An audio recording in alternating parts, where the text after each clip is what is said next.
Voice of God, Volume 1, Vedic Religion, page number 117, The Classification of Dharma. For the conduct of social life, several functions need to be performed. Functions performed by intellectual effort, those performed by physical effort, there are several varieties in this. All these are necessary for the community of people to live prosperously. If it is considered that one function is superior and another inferior, it is wrong.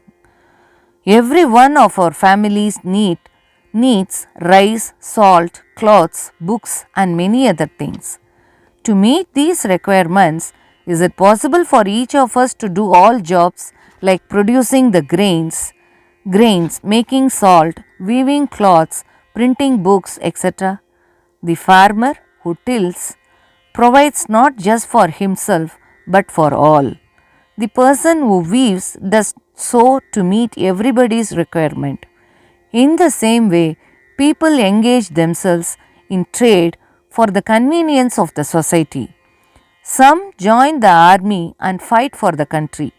Similarly, some have to engage themselves in meditation, pujas, and yajnas and protect the Shastra for the spiritual welfare of the whole world. It is to enable the people to divide the functions between them to their mutual benefit and live cordially that our Dharma Shastras have beautifully worked out the way.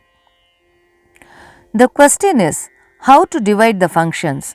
If it is suggested that it should be done according to each one's suitability, everyone will overestimate his own suitability. If it is to be according to mental attitude, then everyone will like to have only a job with which prestige is associated. In that case, what would happen to other functions? How to distribute the functions among all people in a manner conducive to social life? It is not enough if it is done as a one-time measure. How can it be done for generations? How can merit and attitude be determined by external tests? If it is said that everyone is free to compete for everything, how is it practical?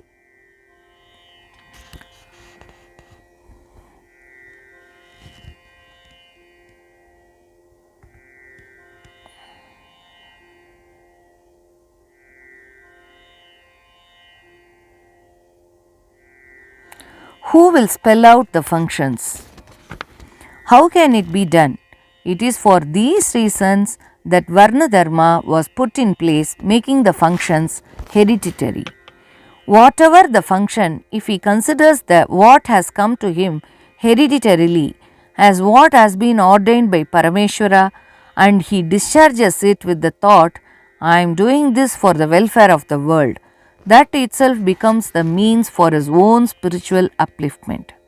For people engaged in different functions, disciplines are laid down conducive to spiritual redemption. If a person who toils with his body is told to have upvas, fasting, can he do it? For those who are engaged in intellectual activities, body care is not that important. It is to enable them to give up the attachment to the body disciplines like bathing, fasting, rituals, vratam, austerities are prescribed for them. If it is understood that ritual observances are related to a person's functions, there is no scope for quarrel. Instead of giving up an achara, customs and practices because we do not know their meanings, if we try to continue them, they will be helpful later when we come to understand their meanings. It will be good if people not only follow the Dharma but also help others to protect theirs. Instead of telling another in a spirit of competition, why do you follow that Dharma? You come to me, or saying, I will adopt your Dharmas, even if the person wants to give up his Dharma, he should be told, look, my dear, you continue to observe your Dharma. That will do good to you and also to me. In discharging functions, no one is superior or inferior. Since the society has to function properly, the Shastras have divided the functions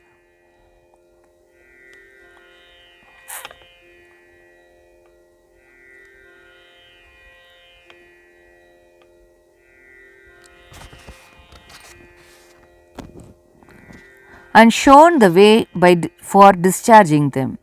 If everyone starts functioning as he likes, functions meant for common good will not go on properly.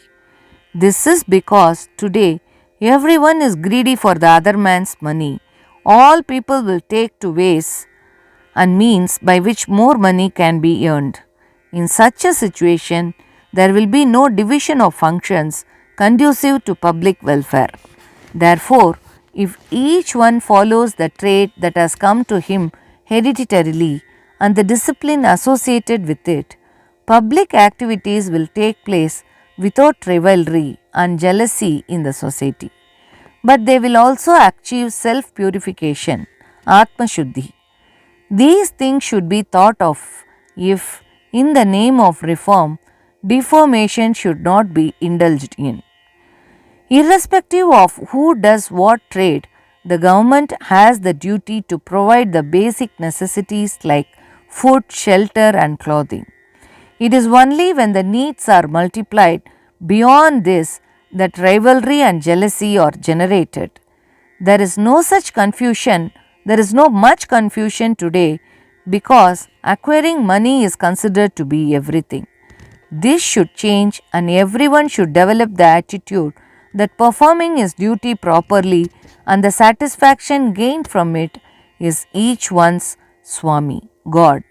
It will then be peace everywhere. There is a variety of eatables. There are several ragas. Similarly, there are several functions to be performed in this society.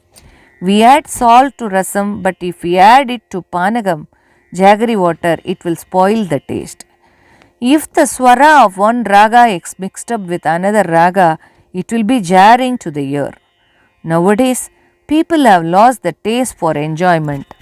Those who perform Harikatha resort to cheap wit and humor in the midst of moving Puranic stories. People also enjoy it. When much fine food is available, people chew tobacco which has no taste and is bad for health. These are all small vagaries. The biggest vagary is creating confusion about Varna, which lays down special dharmas conducive to common dharma. Varna Dharmam. In olden days, the kitchen fire was started by using dried leaves, cow dung cakes, etc. In the rainy season, it would be very difficult to start the fire. Even if a few sparks come up, they used to vigorously fan it and start the fire. Similarly, it is my great desire to fan the few sparks of Sanatana Dharma that are still preserved by a few great men and spread it among all. That is why I am saying all this. Reformists say that since Varna Dharma, which is in our religion, is not to be found in any other religion, it should be deemed unnecessary and thrown away and our religion made like other religions. Alright, what is religion? A religion is intended to provide the remedy for the disease that has affected the Atma. The doctor alone knows the disease of a sick man and what medicine can cure it. Our Sanatana Dharma is such a medicine handed by the rishis and those who gave the Dharma Shastra, who never sought anything for themselves and lived a life of sacrifice for the welfare of the world. In other countries, other doctors have given other religions as medicine. Supposing we tell our doctor, the other doctor is treating in another way, you are treating like this, will the doctor like such a question? In Vaidya Shastra, there are several types. In one, we find there will be severe restrictions on food intake, etc. In another, it will be sweet. In yet another, it will be bitter. Instead of telling that all these methods should be combined into one, if each one steadily follows the system it takes to, then it can get cured by any one of the methods. Other religions speak of the common dharma necessary for all beings. In our Vedic religion, the same have been enjoined on all the people as Samanya Dharma, ordinary Dharma. The Samanya Dharma enjoined by our religion are ahimsa, non-violence, satyam, speaking the truth, cleanliness, control of the senses, not keeping even one bit more than what we require, bhakti towards God, affection for the parents and equal kindness to all lives. Apart from these, the society has been organized on the basis of varna related to the traits carried out hereditarily, and special dharma has been enjoined on each varna. If these special dharmas had also been made common dharmas, it would have led to a situation in which no one observes them. I shall give an example. In Buddhism, avoiding meat eating was made an ordinary dharma. But what do we see today in countries where Buddhism is being followed? All are meat eaters. Our rishis and those who formulated Dharma Shastra had understood human nature very well. Therefore, they had prescribed non-meat eating as special dharma for some people only. Seeing this, others too avoid non-vegetarian food on special days such as vrata, death anniversaries and other ritual days. The old religions of every country that have prescribed all dharmas, ethical codes, as common to all people had fallen. There is no trace of religion such as Hellenic of Greece and Hebrew of Central Asia. Even in the East, religions such as Confucianism and Shintoism have barely survived. Even in the religions such as Christianity, Islam and Buddhism, which have taken their place, only one dharma, ethical code, is laid down for all. There is no differentiation of dharmas between individual varnas. But even in those countries where people are following these religions, they are losing their sense of fulfillment. The number of people who are losing faith in religion is on the increase in these countries.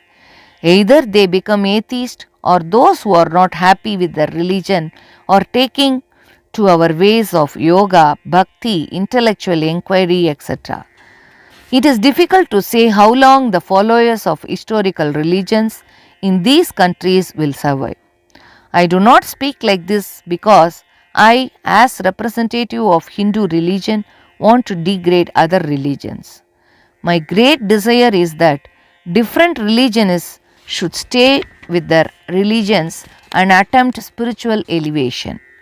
I do not call anyone come to our religion. I am of the view that inviting others like this is opposed to the basic philosophy of our religion. Nothing that happens in the world is accidental. The Lord causes the birth of different jivas in different religions depending upon the maturity they have attained. It is my belief that everyone can achieve spiritual good by following his or her religion.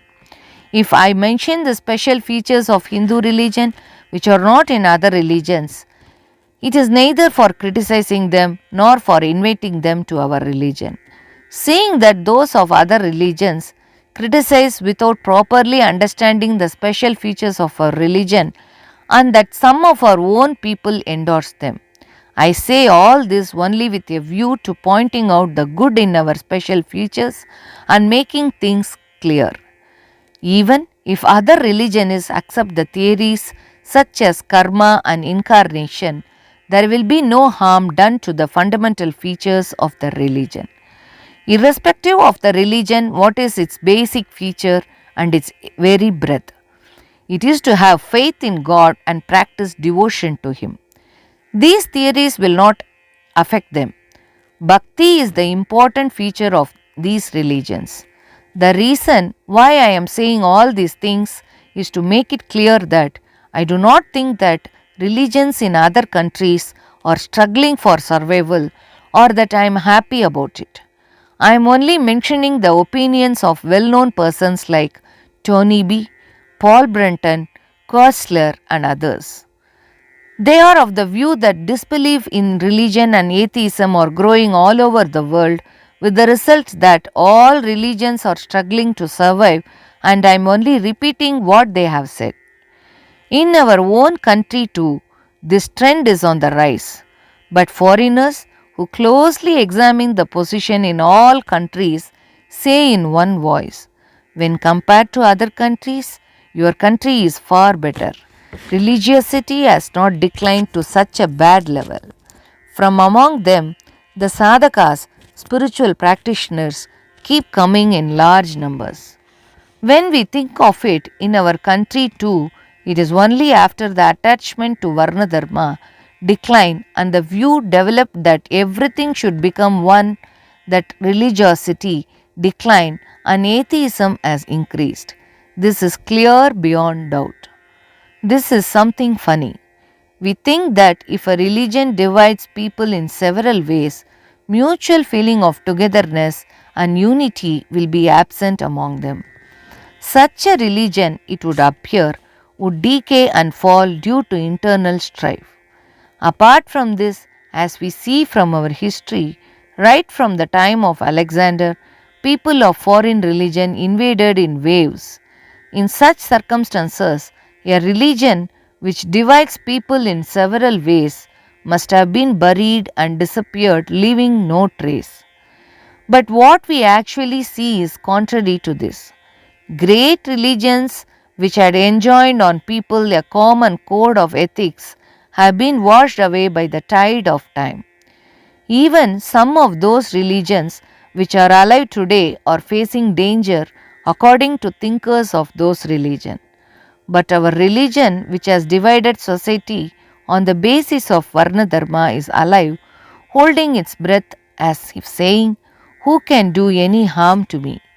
We have to understand this subtlety by thinking about it with a clear mind and without emotion.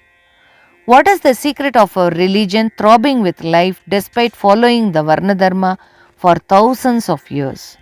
At least, were the Brahmins for whom it is Swadharma to protect the Shastra in a majority? No. Did they wield power through the sword? Not that too. Did they at least have money power? It was not so either. The Brahmin accumulating money is an antithesis of later days, in fact of recent times. According to Shastra, the Brahmin must remain poor. The Brahmin was neither in a majority nor did he have money or physical power. Why should others follow these divisions prescribed by such a Brahmin through Shastra? Were all these people fools to allow themselves to be cheated for so long? Even if they had got cheated from time to time, great men like Buddha and Jina with tremendous influence came and said that the Vedas, Yajnas are not necessary, that the code of ethics applicable to all people were enough. Sanskrit is not necessary. We can have our Shastra in our ancient languages like Pali, and thus showed a new path. Even then, people were attracted to the new religion only for a brief period, and later the fancy for such religions decreased gradually. Finally, they became weak beyond recognition. The old Vedic religion showed up its head. I am not dead, I am alive. One highly respected person sang, "It is a great wonder that life remains in this body which has 9 exit holes. It is no wonder that it goes out." Similarly, if the Hindu religion which was divided within and was attacked from outside had died, it would have been no wonder. Similarly, if the Hindu religion which was divided within and was attacked from outside had died, it would have been no wonder. The wonder is that it is not dead. What do we find if this is examined impartially? Although other religions have disappeared from our land and other countries, if Hindu religion alone has survived for over 10,000 years, there must be something in it which is absent in other religions. If we see what the special thing is, it is Varna Dharma which is exclusive to us. Therefore, even though people of the new civilization say that Varna Dharma is responsible for the decay of the society, it is our society which follows this Dharma which continues to remain without decay. There must be something in the old Dharma which is capable of doing good to the society, more than the equality that is talked about in the modern era. That is why our religion, which has organized the society into several divisions, has survived with tenacity despite so much opposition.